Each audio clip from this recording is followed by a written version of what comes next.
আসসালামু আলাইকুম সবাইকে। ইউরোপের স্ক্যান্ডিনেভিয়ান দেশগুলোর মধ্যে ডেনমার্ক হলো এমন একটি দেশ যেখানে পড়াশোনা মানেই হলো চমৎকার ভবিষ্যৎ এবং উন্নত জীবনযাত্রার নিশ্চয়তা। অনেকেই মনে করেন যে ডেনমার্কের মতো ধনী দেশে পড়াশোনা করতে গেলে প্রচুর টিউশন ফির প্রয়োজন হয় এবং সেখানে টিকে থাকা অসম্ভব। কিন্তু আজকের এই ভিডিওটি আপনার এই সকল ধারণা পুরোপুরি পাল্টে দিবে। তো মূল আলোচনা শুরু করি। মূল আলোচনার প্রথমেই কথা বলবো ডেনমার্কের ইউনিভার্সিটিগুলোর টিউশন ফি এবং স্কলারশিপের বিষয়ে। এই দেশটিতে উচ্চশিক্ষার ক্ষেত্রে আমাদের মধ্যে সবথেকে বড় যে ভুল ধারণা কাজ করে তা হলো এখানকার টিউশন ফি নাকি আকাশচুম্বী। তবে বর্তমান তথ্য অনুযায়ী ডেনমার্কের কিছু নির্দিষ্ট ইউনিভার্সিটি এবং ইউনিভার্সিটি কলেজ বিদেশি শিক্ষার্থীদের জন্য অত্যন্ত সাশ্রয়ী খরচে কোর্স অফার করছে। উদাহরণস্বরূপ university of southern Denmark, epsilon university college, এই সকল প্রতিষ্ঠানগুলোতে ব্যাচেলার্স বা মাস্টার্স প্রোগ্রামে বার্ষিক টিউশন ফি ইউরোপের অন্য যে কোনো দেশের তুলনায় খুবই কম। বিশেষ করে এই ইউনিভার্সিটিগুলোর কিছু টেকনিক্যাল এবং বিজনেস প্রোগ্রামে টিউশন ফি তুলনামূলক কম হওয়ায় মিডল ক্লাস স্টুডেন্টদের জন্য দারুণ একটি সুযোগ তৈরি হয়েছে।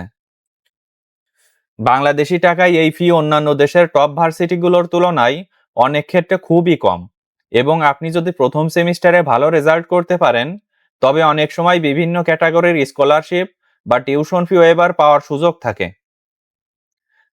আবেদনের জন্য আপনার পূর্বের পড়াশোনা ইংরেজি মাধ্যমে থাকলে এবং ভালো একাডেমিক ব্যাকগ্রাউন্ড থাকলে অনেক ইউনিভার্সিটি আইএলটিএস স্কোরের পরিবর্তে বিকল্প উপায়ে ইংরেজি দক্ষতা যাচাই করে নেই।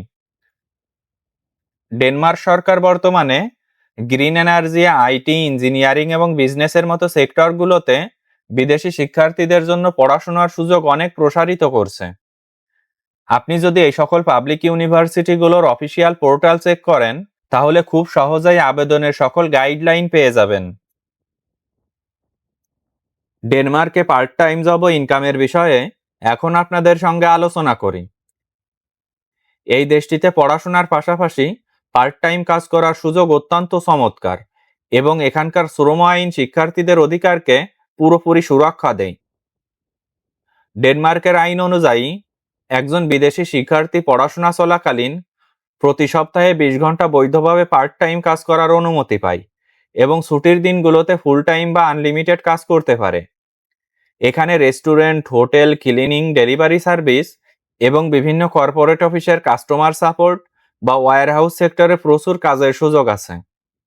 আপনি প্রতি ঘন্টা পার্ট টাইম কাজ করে 12 থেকে 15 ইউরো পর্যন্ত ইনকাম করতে পারবেন, যা দিয়ে আপনার প্রতি মাসে থাকা খাওয়ার খরচ খুব সহজেই কাভার করা সম্ভব।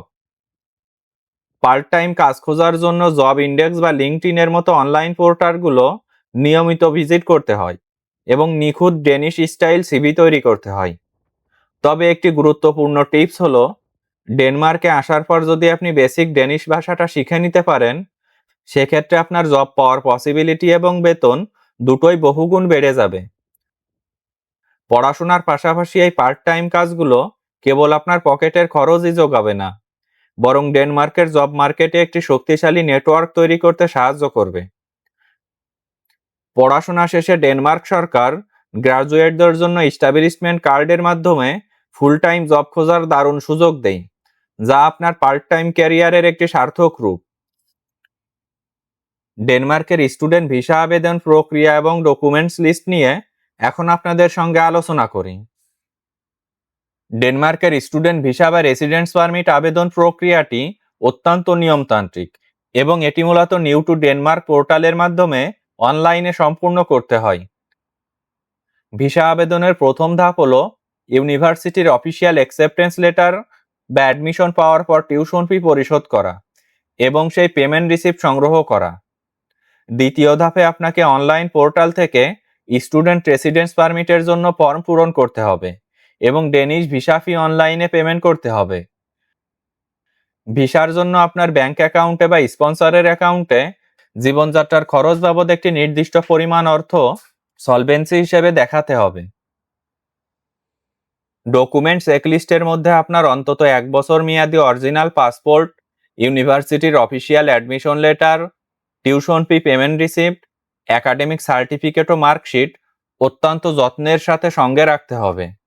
এছাড়া আপনার পুলিশ ক্লিয়ারেন্স সার্টিফিকেট এবং একটি ক্লিয়ার মোটিভেশন লেটার বা এসওপি সংযুক্ত করতে হবে, যেখানে ডেনমার্কে বেছে নেওয়ার কারণ স্পষ্টভাবে ব্যাখ্যা করা থাকবে। সমস্ত অনলাইন প্রসেস শেষ করার পর বায়োমেট্রিক ও ফিঙ্গারপ্রিন্টের জন্য আপনাকে নির্দিষ্ট ভিএফএস সেন্টারে অ্যাপয়েন্টমেন্টের দিন উপস্থিত হতে হবে। কোনো ধরনের ভুল বা ভুয়া তথ্য না দিয়ে সম্পূর্ণ স্বচ্ছভাবে ফাইল জমা দিলে ডেনমার্কের ভিসা পাওয়ার হার অনেক বেশি থাকে। তো আজকের ভিডিওটি এ পর্যন্তই শেষ করছি। আমার ভিডিও যদি ভালো লাগে তাহলে পরবর্তী ভিডিওর জন্য চ্যানেলটি সাবস্ক্রাইব করে রাখতে পারেন।